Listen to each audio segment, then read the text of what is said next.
Bonjour tout le monde. Petite vidéo aujourd'hui à l'extérieur. Je me promenais dans le bois puis je me suis arrêté ici. Je trouvais que c'était beau puis je me suis mis à penser. Puis mes pensées m'ont amené sur un sujet qui est la douleur que ça prend pour faire des profits.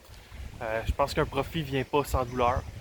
Puis la douleur que pour le profit, il faut l'endurer. Euh, sur les marchés en général, quand on fait un bon profit, il y a toujours une correction qui suit. Puis plus le profit a été gros, plus la correction est forte. Plus la correction est forte, plus on a de douleur. Plus on a de douleur, plus c'est dur à tenir. Euh, Tout le monde pense que c'est super facile de faire de l'argent sur les marchés puis que ça fait juste monter, mais il y a des phases de correction. Puis les phases de correction, c'est là où on voit qui a le guts de tenir, qui a pas le guts de tenir. Puis c'est ceux qui ont le guts de tenir, ceux qui sont capables de survivre puis de faire face à la douleur qui s'en sortent gagnants. Tu sais, je pense en 2017, moi j'avais acheté du Bitcoin, j'avais embarqué quand même très haut, j'ai embarqué autour de, pas loin du all-time high, autour de 20 000 $. Euh, j'ai j'ai vécu cette douleur-là. J'ai vécu la douleur de voir le Bitcoin passer de 20 000 à 3 000 $. Mais il n'y a rien qui m'a empêché de continuer d'acheter sur la baisse. Il n'y a rien qui m'a empêché de continuer à acheter à 3 000 $. Il n'y a rien qui m'a empêché de continuer d'acheter à 10 000, puis il n'y a rien qui m'a empêché de continuer d'acheter à 16 000, 20 000, 30 000, 40 000, 50 000. OK? C'est la même chose aujourd'hui. On a eu une hausse de 3 000 $ à 65 000 $. C'est plus que 21 fois la mise. Là, on a une correction d'environ 50 à 70 %. Puis il y a des gens qui sortent.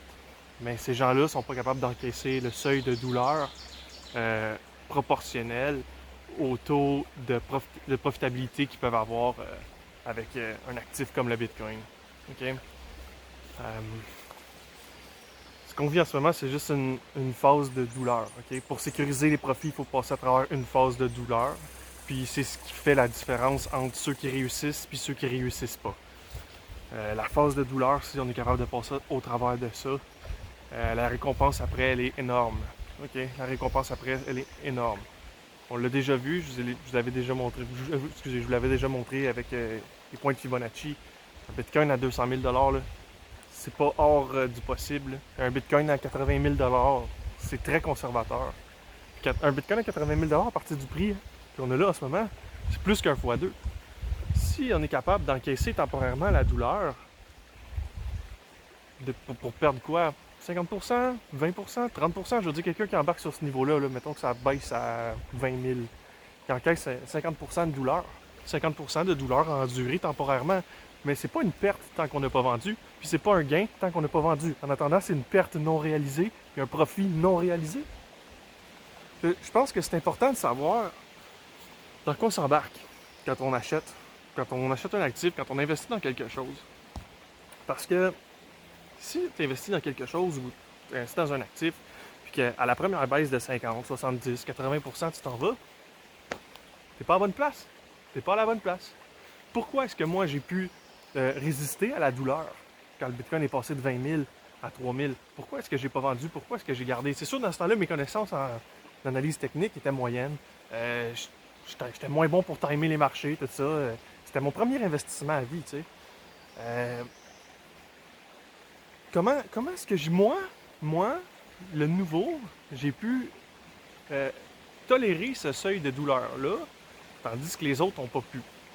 Pourquoi moi, j'ai pu? Je pense que, ben franchement, c'est parce que j'ai investi dans quelque chose où je voyais de l'avenir, dans les 10 prochaines années à venir. Puis, je pense que tout le monde qui investit devrait investir avec cette perspective-là. Dans 10 ans, c'est où ça? Exemple, Amazon.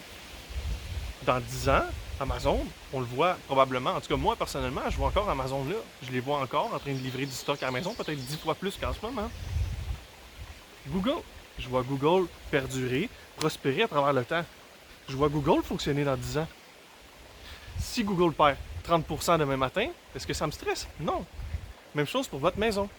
Vous achetez une maison aujourd'hui parce que le marché immobilier est haut, vous pensez que ça va continuer de monter, vous dépensez, on va dire, je sais pas, 400, 500 000 pour votre maison.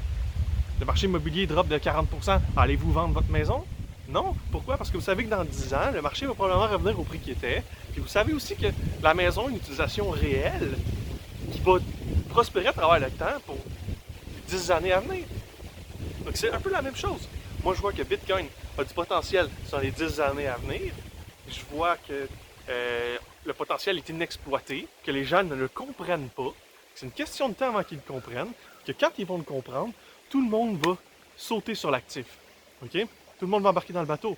Puis ceux qui ont été exposés avant les autres vont profiter de la hausse. Je sais pas si l'exemple est clair, mais c'est comme ça que je le vois. Puis il faut comprendre que quand on investit dans quelque chose, on n'investit pas pour dans 3 mois, 2 semaines puis 2 ans. Là. Non.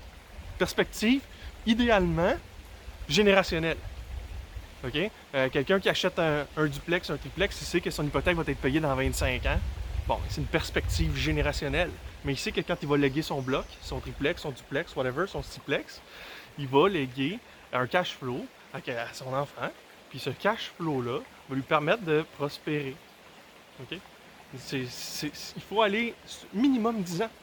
Si vous investissez dans quelque chose avec une perspective en bas de 10 ans, c'est pas bon. Puis il faut ignorer le bruit, il faut ignorer le tout, il faut ignorer les baisses temporaires. Il faut regarder avec une perspective de 10 ans minimum. Okay? Dans la technologie, là, 10 ans, là, dans le domaine de la technologie, c'est un siècle. Okay? C'est énorme. Tellement d'avancements rapidement, tout bouge, tout évolue, les découvertes à tous les jours. Dans le domaine de la technologie, si vous êtes là pour investir pour les 2 années à venir, c'est moyen. Mais si vous êtes là pour investir sur une perspective de 10 ans minimum, c'est bon. Si vous aviez regardé n'importe quelle compagnie de technologie, ou presque, qui est digne de ce nom, ok? Sortez-moi pas des cochonneries, là. N'importe quelle compagnie de 10 ans qui est en bourse, qui est digne de ce nom, comme Microsoft, Apple, je sais pas moi, Samsung, Amazon, vous voyez le genre un peu là. Toutes ces compagnies-là, regardez vous le 10 ans quel prix c'était. Faites juste vous dire si j'avais mis 1000$ là-dedans, combien j'aurais aujourd'hui. Puis ben, c'est des choses qui changent des vies. Donc il n'y a pas besoin de mettre gros. Pas besoin de mettre gros, juste mettre un petit peu d'argent dans des compagnies de technologie qui valent la peine. Dans de l'innovation, dans des choses qui vont remplacer des systèmes archaïques. La banque, je suis désolé, c'est un système très archaïque. Donc, de dire qu'on peut mettre 1000$ dans le Bitcoin aujourd'hui, que ce 1000$-là va peut-être valoir 100 000 ou 1 million d'ici 10 ans, pourquoi pas? Pourquoi pas? Pourquoi pas s'intéresser à d'autres produits qui sont encore méconnus du public, comme Ethereum, Chainlink. Peut-être pas Chainlink, mais Ethereum, ça a vraiment du potentiel à long terme. Ça l'a déjà fait ses preuves, le réseau est assez gros. L'utilisation aussi, encore une fois, l'utilisation. Bitcoin remplace l'or, remplace les services de banque puis tout ça, mais Ethereum remplace tout ce qui est en contrat. Un juge, un notaire, un avocat, courtier immobilier. Tout ça, ça se fait remplacer par Ethereum. Tu sais, il faut savoir passer les seuils de douleur temporaires pour pouvoir en profiter plus tard dans le futur. Moi, je l'ai fait pendant 3-4 ans. J'ai juste attendu. J'avais du Bitcoin, je l'achetais à 3000, l'achetais à 10 000, l'achetais à 6 000, l'achetais à 8 000, l'achetais à 16 000, l'achetais à 30 000 aussi. Mais la douleur a été temporaire pour ce que j'ai aujourd'hui. Faites juste y penser. Le Bitcoin, il y a des gars comme moi qui en ont acheté à 3000. Des gars comme moi aussi, mais il y a des gars pas comme moi, excusez, qui en ont aussi acheté à 1000. Que pour eux, il y en a qui en ont acheté à 100$ aussi. Là.